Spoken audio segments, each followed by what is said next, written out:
الحمد للہ رب العالمین والصلاة والسلام علی سید المرسلین اما بعد فاعوذ باللہ من الشیطان الرجیم بسم اللہ الرحمن الرحیم۔ درود پاک کی فضیلت۔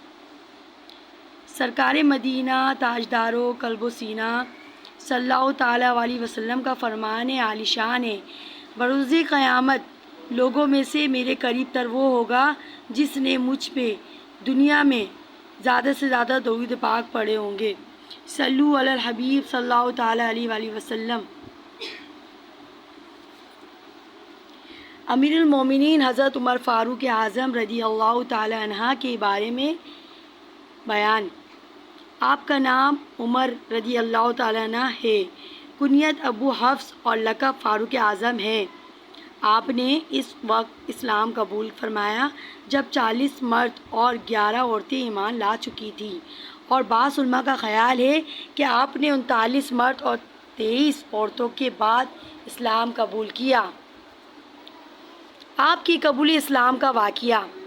دن بدن مسلمانوں کی تعداد بڑھتے ہوئے دیکھ کر ایک روز کفار مکہ جمع ہوئے اور سب نے یہ طے کیا کہ محمد صلی اللہ تعالیٰ علیہ وسلم کو قتل کر دیا جائے، معاذ اللہ رب العالمین۔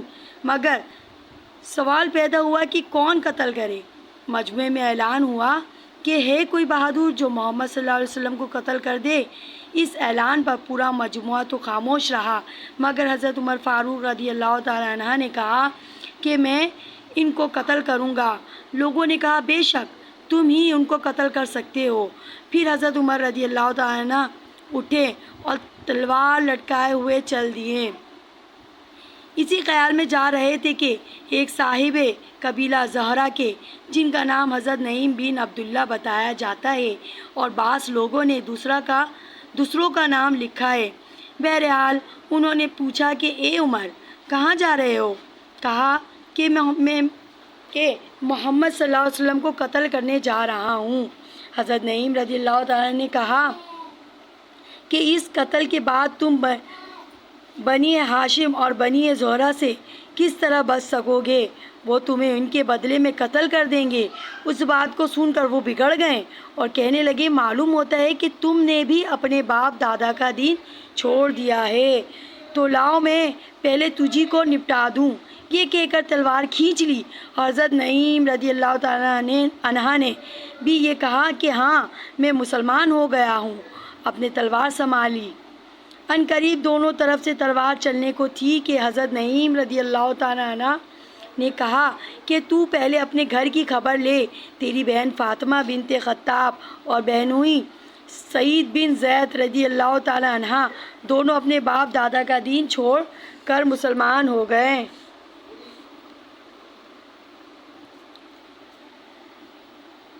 یہ سن کر حضرت عمر فاروق رضی اللہ تعالیٰ عنہ کو بے انتہا غصہ پیدا ہوا۔ وہ وہیں سے پلٹ پڑے اور سیدھے اپنی بہن کے گھر پہنچے۔ وہاں حضرت خباب رضی اللہ تعالیٰ عنہ دروازہ بند کیے ہوئے ان دونوں میاں بیوی کو قرآن مجید پڑھا رہے تھے۔ حضرت عمر رضی اللہ تعالیٰ عنہ نے دروازے کو کھولنے کے لیے کہا۔ ان کی آواز سن کر حضرت خباب رضی اللہ تعالیٰ عنہ گھر کے ایک حصے میں چھپ گئے۔ بہن نے دروازہ کھولا، آپ گھر میں داخل ہوئے اور پوچھا تم لوگ کیا کر رہے تھے اور یہ آواز کس کی تھی؟ آپ کے بہنوئی نے ٹال دیا اور کوئی واضح جواب نہیں دیا۔ کہنے لگے مجھے معلوم ہوا ہے کہ تم لوگ اپنے باپ دادا کا دین چھوڑ کر دوسرے دین اختیار کر لیے ہو۔ بہنوئی نے کہا باپ دادا کا دین باطل ہے اور دوسرا دین حق ہے۔ یہ سننا تھا کہ بے تحاشا ٹوٹ پڑے، ان کی داڑھی پکڑ کر کھینچی اور زمین پر پٹک کر خوب مارا۔ ان کی بہن چھڑانے کے لیے دوڑی تو ان کے منہ پر ایک گھوسا اتنے زور سے مارا کہ وہ خون سے تربتر ہو گئیں۔ آخر وہ بھی حضرت عمر رضی اللہ تعالیٰ عنہ کی ہی بہن تھی۔ کہنے لگی کہ عمر ہم کو اس وجہ سے مار رہے ہو کہ ہم مسلمان ہو گئے ہیں؟ کان کھول کر سن لو کہ تم مار مار کر ہمارے خون کا ایک ایک قطرہ نکال لو یہ ہو سکتا ہے، لیکن ہمارے دل سے ایمان نکال لو یہ ہرگز نہیں ہو سکتا۔ اور آپ کی بہن نے کہا کہ میں گواہی دیتی ہوں کہ اللہ کے سوا کوئی معبود نہیں اور محمد صلی اللہ علیہ وسلم اللہ کے بندے اور اس کے رسول ہیں۔ بے شک ہم لوگ مسلمان ہو گئے ہیں، تجھ سے جو ہو سکے تو کر لے۔ بہن کے جواب اور ان کو خون سے تربتر دیکھ کر حضرت عمر رضی اللہ تعالیٰ عنہ کا غصہ ٹھنڈا ہوا۔ آپ نے فرمایا کہ اچھا مجھے وہ کتاب دو جو تم لوگ پڑھ رہے تھے تاکہ میں بھی اس کو پڑھوں۔ آپ کی بہن نے کہا کہ تم ناپاک ہو اور اس مقدس کتاب کو پاک لوگ ہی ہاتھ لگا سکتے ہیں۔ حضرت عمر رضی اللہ تعالیٰ عنہ نے ہر چند اصرار کیا مگر وہ بغیر غسل کیے دینے کو تیار نہ ہوئیں۔ آخر حضرت عمر فاروق رضی اللہ تعالیٰ عنہ نے غسل کیا، پھر کتاب لے کر پڑھی۔ اس میں سورہ طٰہٰ لکھی ہوئی تھی۔ اس کو پڑھنا شروع کیا۔ جس وقت اس آیت کریمہ پہ پہنچے، ترجمہ: بے شک میں اللہ ہوں، میرے علاوہ کوئی معبود نہیں، تو میری عبادت کرو اور میری یاد کے لیے نماز قائم کرو۔ تو حضرت عمر رضی اللہ تعالیٰ عنہ کہنے لگے کہ مجھے محمد صلی اللہ علیہ وسلم کی خدمت میں لے چلو۔ جس وقت حضرت خباب رضی اللہ تعالیٰ عنہ نے بات سنی تو آپ باہر نکل آئے اور کہا کہ اے عمر، میں تم کو خوشخبری دیتا ہوں کہ کل جمعرات کی شب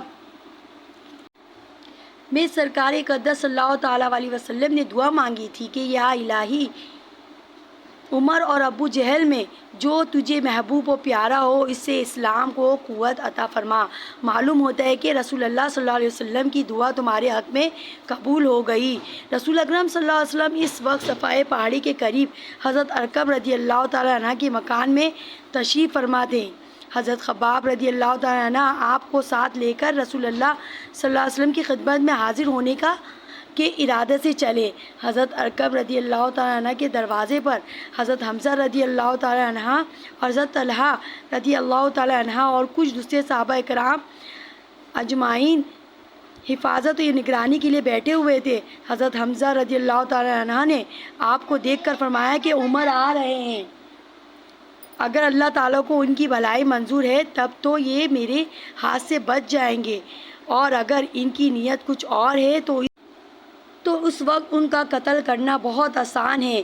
اسی درمیان میں آقا دو عالم صلی اللہ علیہ وسلم پر ان حالات کے بارے میں وحی نازل ہو چکی تھی۔ سرکار اقدس صلی اللہ علیہ وسلم نے مکان سے باہر تشریف لا کر حضرت عمر رضی اللہ تعالیٰ عنہ کا دامن اور ان کی تلوار پکڑ لی اور فرمایا، اے عمر، کیا یہ فساد تم اس وقت تک برپا کرتے رہو گے جب تک کہ تم پر ذلت اور رسوائی مسلط نہ ہو جائے؟ یہ سنتے ہی حضرت عمر رضی اللہ تعالیٰ عنہ نے کہا، اشہد ان لا الہ الا اللہ و انک عبد اللہ و رسولہ، یعنی میں گواہی دیتا ہوں کہ اللہ کے سوا کوئی معبود نہیں، اور میں گواہی دیتا ہوں کہ آپ اللہ کے بندے اور اس کے رسول صلی اللہ علیہ وسلم ہیں۔ اس طرح اللہ کے محبوب پیارے مصطفیٰ صلی اللہ علیہ وسلم کی دعا حضرت عمر رضی اللہ تعالیٰ کے حق میں مقبول ہوئی۔